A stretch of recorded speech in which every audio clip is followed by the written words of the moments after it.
CPAC now, America Uncanceled. Lots going on the Supreme Court, and to help me break it down is former Attorney General and CPAC board member and a friend of the Schlaps and CPAC, Matt Whitaker.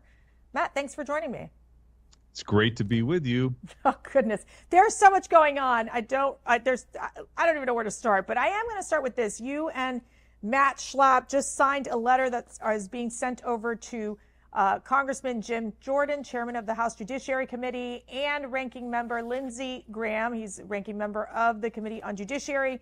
Basically, what we have seen are these attacks that have happened to these justices and their families. Not only these coordinated attacks against a Clarence Thomas, we've seen this with Brett Kavanaugh, but now Samuel Alito, and you're all calling for Congress to basically investigate and see who's behind these coordinated attacks and really help in this sense of bringing transparency to this issue as they try to sabotage the Supreme Court. Tell us about it. Right. Well, none of this is done in a vacuum. And as you know, Mercy, so many things are completely coordinated and funded on the left. They have a whole PR machine. These articles and these news stories don't get placed and then repeated over and over without a pretty sophisticated operation backing it. You think about how just especially the Alito attacks with the flags, yes, and the dispute with the neighbor. I mean, even the Washington Post, I think, was the one that had looked into it and decided like this isn't newsworthy and we're not going to cover members of a Supreme Court justice's family in this manner. And of course, the New York Times can't help themselves and have to report it. I'm excited. I think one of the coolest flags in American history is an appeal to heaven flag. We've talked about that before, and that was one of the things. But underlying this request is the most important thing is that there is every article you read about a Supreme Court justice or their family somewhere deep down below, and I think about like Thomas and his alleged trips that he was taking. It always says, oh well, by the way, Kagan and others have also taken similar trips that weren't disclosed. I mean, it's always true. The left is doing it too. It was obviously the way the court operated, but somehow it's only Thomas or Alito or some other judge, and so the whole thing is just the left just continues to use their mouthpiece, the mainstream media, to try to delegitimize the court in hopes of gaining power. And there's organizations like Fix the Court, Demand Justice, the Open Society Foundation. All of these they are funded by the left. They are funded by Soros. No one ever is holding these people in any way accountable, because you're right. It goes from not only the horrible article, but then about a private citizen, hello, Martha Alito, and then it becomes the ad that's bought that then pops up, the pop-up ad in these articles. I mean, it is just, and it's all to just push this propaganda that these Supreme Court justices are dangerous and way too right-wing political. And it is, I find this to be completely disgraceful. There was a time that, you would think the Supreme Court was the one institution that should be protected, basically. Those justices really try to set themselves apart from the constant politics back and forth. Your thoughts? Yeah, and the left just continues to try to chip away in hopes of accomplishing their political agenda. I mean, I think we are, we've talked about it many times, but we are just in a very dangerous moment in American history. The way the left, is always trying to, no matter what it takes, the ends always justify the means, and they're willing to do whatever it takes to consolidate their power and to exercise their power. I think it's a very concerning, and Supreme Court is the current target, but at the end of the day, they're coming after really all of us. Yeah. Well, and it was House Minority Leader Hakeem Jeffries that declared that Samuel Alito, he called him an insurrectionist sympathizer because of the flag, and also condemning Justice Clarence Thomas. Obviously they have no idea what the appeal to the heavens flag has to deal with, which comes with the time of President George Washington. But at the same time, then you have James Carville. This was fascinating. This just popped up as well just yesterday. Democrat strategist James Carville basically saying that if President Trump secures re-election and he would replace The Supreme Court Justice Sonia Sotomayor to the United States, it would be a move into a theocracy. Okay, a theocracy. I mean, don't you think this is like beyond, I don't know, hatred towards religion? I'm trying to figure out where they are going with this. Well, I mean, they have their buzzwords that activate their base, and obviously they think that those of us that have deep faith and know that life is more than just about the individual human beings, and that God's in charge. I mean, that scares them to death, to be honest with you, Right. because they're soulless, and they oftentimes have no belief in a higher power. And I think that that's why they believe in government. That's why they believe in getting power and controlling government, and therefore controlling people's lives. But whether it's the weaponization of the FBI against Catholics that we've seen, or whether it's these types of outrageous statements, I mean, obviously people of faith are under assault from Democrats, and and the Jewish people are starting to feel that too, because the Democrats seem to be willing to side with Hamas. Right. Well, and it gives, I think, the Democrats, feel that they have the ammunition to say, yeah, that's why we have to expand the court, because there's too many quote unquote strict constitutionalists. They don't call them that. They just call them right-wing justices on the court. Although when you're looking at these 14 cases that are still outstanding, obviously the one that sticks out is the President Trump's criminal immunity claims. How do you think that ruling is going to come down? Obviously, they put up the fencing up at the Supreme Court. We know that the Supreme Court justices and more so their families have kind of moved locations. We have obviously a presidential debate happening on Thursday. When do you expect this ruling to come out? Would it be before or after the debate? What's your prediction? Well, first, I don't think the court times their decisions based on presidential debates. They might be a little sensitive to that. They'll have all their opinions out by about July 4th when they take the summer off. Wouldn't that be nice? Wouldn't that be nice? My Lord. But, the way I see it going down, there's not a lot of precedent in this area. The only real case is the Nixon case. It was in a civil context, but it talked about the outer bounds of presidential immunity, and I think is certainly a place and a touch place to how you would analyze this. And the distinction is between official acts under the constitutional authority of the president, and then personal acts that are not conceived in the Constitution. And so the indictment by Jack Smith doesn't just separate those two. They just outline several acts. Right. So that, to me, what most likely is going to happen is they're going to send it back. They're going to say this is the law.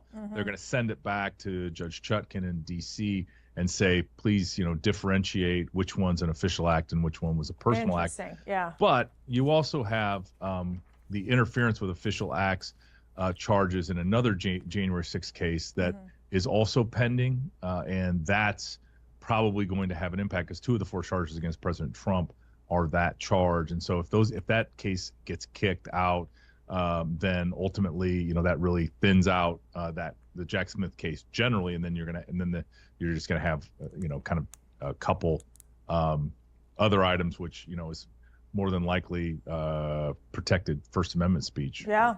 So well, sorry, go ahead. No, it just shows you the novel legal theories that Jack Smith used in all of his cases, but especially the D.C. case. I remember when he took down the Republican Virginia governor, what was it, Bob McDonnell? And then after that, he was completely cleared of any charge. I mean, how horrific just the political persecution coming from Jack Smith. In fact, we're seeing Judge Cannon down in Florida, where there's raising the questions of, is Jack Smith's appointment, is that even constitutional? So it's raising a lot of these questions as we're going through these cases against President Trump. And obviously what we've seen is what looks like a coordinated, legal attack against President Trump in all these different jurisdictions. Is that your sense? Yeah, it is. And, there's the other thing that's being argued in front of Judge Cannon is this whole idea of selective prosecution, where essentially you take away the obstruction of justice charges, and that's a different issue, but just the general mishandling of classified information, and somehow Joe Biden gets to walk and wouldn't be prosecuted because he's an old man with a bad memory. and yet they, prosecute Donald Trump for every single document. It just shows you kind of how different the Department of Justice treated those two cases. I want to shift over to the presidential debate. First, I want to get your reaction to the video, the infamous video of Casey Hunt, CNN anchor, getting so emotional and having to basically shut off the mic, mute the mic of Caroline Leavitt, the Trump campaign press secretary. Take a look. It takes someone 5 minutes to Google Jake Tapper, Donald Trump, to see that Jake Tapper has consistently stop this interview if you're going to keep President attacking Trump my to Adolf Hitler. Ma'am, I'm going to stop this interview if you I'm continue to attack my colleagues. I would like to talk about Joe Biden and Donald Trump, who you work for. Yes. If you are here to speak on his behalf, I am willing to have this conversation. I am stating facts that your colleagues have stated in the past. Okay, now, I'm sorry, guys. We're going to come back out to the panel. Caroline, thank you very much for your time. You are welcome to come back at any point. She is welcome to come back and speak about Donald Trump, and Donald Trump will have equal time to Joe Biden when they both join us now at later this week in Atlanta for this debate. So now I know why CNN is really going to mute the mic. So they were practicing that on Caroline Leavitt, obviously, right, Matt? Yeah. Again, I don't know why we give these people our best to be treated so poorly. But, obviously Donald Trump's going to be 3 versus 1 in this debate. The Stanley Cup playoff final was last night. Congratulations to the Florida Panthers from your hometown of Miami. Yes, thank you. Yes. But, it's going to be as if the referees in that final also had sticks and were taking shots on goal.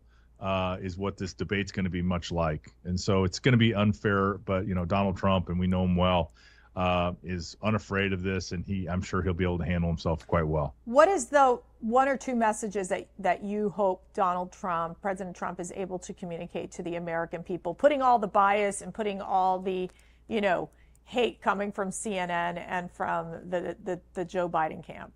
Yeah, it's just a stark contrast. Under Donald Trump, inflation was low. Under Joe Biden, inflation is high. Under Donald Trump, our border was secure. Under Joe Biden, our border is wide open. Under Donald Trump, we had safe communities, and the law enforcement was respected in doing their jobs. And it's quite the opposite in Joe Biden. I think he can compare and contrast, and that's the nice thing about having been the president and running for your second term. Both of these candidates' policies have been implemented, and it's a very clear contrast. I don't think there's any doubt.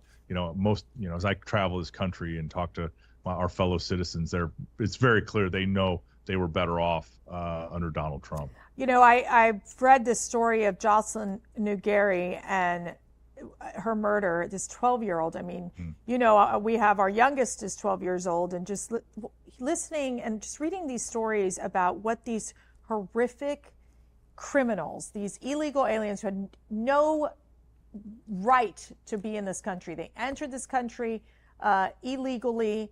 They didn't, even ICE didn't even know what date they came in, what location, but then eventually one of them was apprehended by the U.S. Border Patrol near El Paso. That same day, they end up releasing him with a notice to appear. And then yet this horrific crime happens where this innocent child is literally raped for over 2 hours, and then they kill her, and then they throw her body into the bayou. I mean, these are innocent children. And when is this going to stop? How is this going to stop? Well, obviously, Donald Trump has a plan, and he's articulated it, and it's going to be some combination of a remain in Mexico, a deportation, and a making sure you prioritize the worst of the worst. But it's very clear, if it wasn't already, that other countries have tried to solve their problems by sending their criminals and their inmates and their menaces to society to the United States to deal with. And we, instead of kind of protecting our fellow citizens, under Joe Biden, implemented a policy that just puts our citizens at harm. And these acts of violent crime are just horrendous. These victims should have never been victimized if the law had been enforced. But Mercy, the biggest thing that I worry about is the national security posture currently in the United States. The FBI believes that we are more insecure than we were before 9/11. There are just so many potential terrorist acts here on our home soil that we are going to experience unnecessarily because of Joe Biden's wide open border and failed immigration policies. Yeah, I got to tell you, it's really nerve-wracking actually to see what has happened. And you have the fact that Joe Biden decided, okay, I'm going to move to an executive order to basically allow for amnesty in the United States, and then an executive order to basically try to say, okay, let's tap and only allow 1,500 illegals to come in. Yet you have a Border Patrol agency that's basically these agents that are completely overworked, just processing people to come in. They're funding the NGOs. There is no stop really for the excess of individuals who we have no idea. There is no vetting, no proper vetting.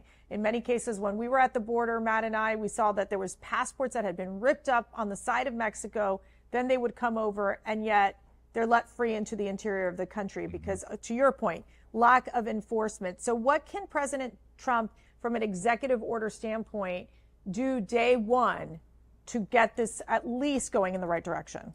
Yeah, well, there's a lot of good work and planning going on already as to, sort of day one initiatives. But, it's fundamental. You have to implement Remain in Mexico. You have to begin a deportation of those that are here illegally.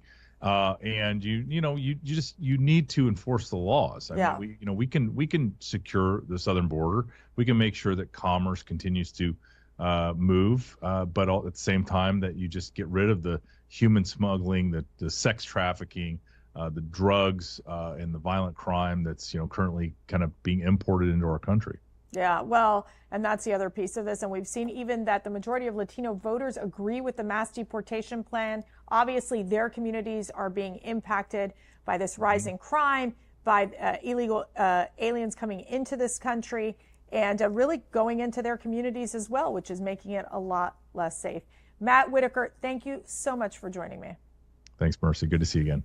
Great to see you too. And thank you all for watching. Remember, you can always listen to this great show on anywhere where you listen to your podcast, America Uncanceled with Matt and Mercedes Schlapp. Thank you and God bless.